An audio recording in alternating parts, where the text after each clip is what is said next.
பாடல் 53. சென்ற பாடல் சின்னங்களே என்று முடிந்தது. இந்த பாடல் சின்னஞ்சிறிய என்று ஆரம்பிக்கிறது.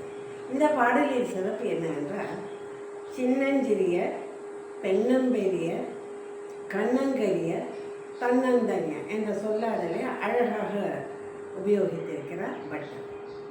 இந்த பாடலில் எப்படி தவம் செய்ய வேண்டும் என்று சொல்லுகிறார்.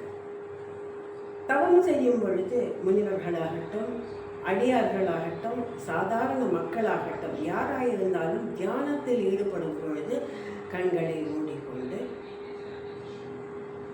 ஒரு வடிவத்தை மனதில் நினைத்து தியானம் செய்வார்கள். சூனியத்தை நினைத்து தியானம் செய்ய முடியாது. அப்போ அதற்கு ஒரு வடிவம் தேவை. அந்த வடிவத்தை கொடுக்கிறார் அபிராம பட்டர்.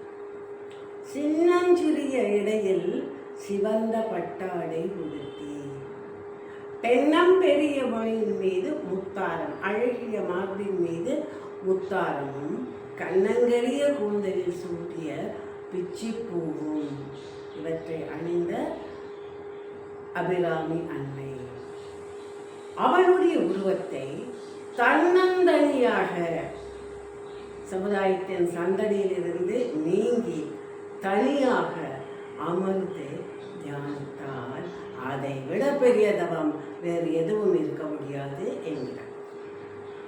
எப்பொழுதுமே ஒரு திருவுருவத்தை மனதில் நினைத்து கொண்டுதான் நாம் தவம் செய்ய வேண்டும்.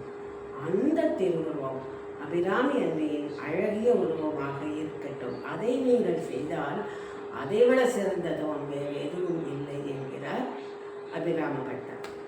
தவ வலிமை பெற இந்த பாடலை பாட வேண்டும் என்று சொல்வார்.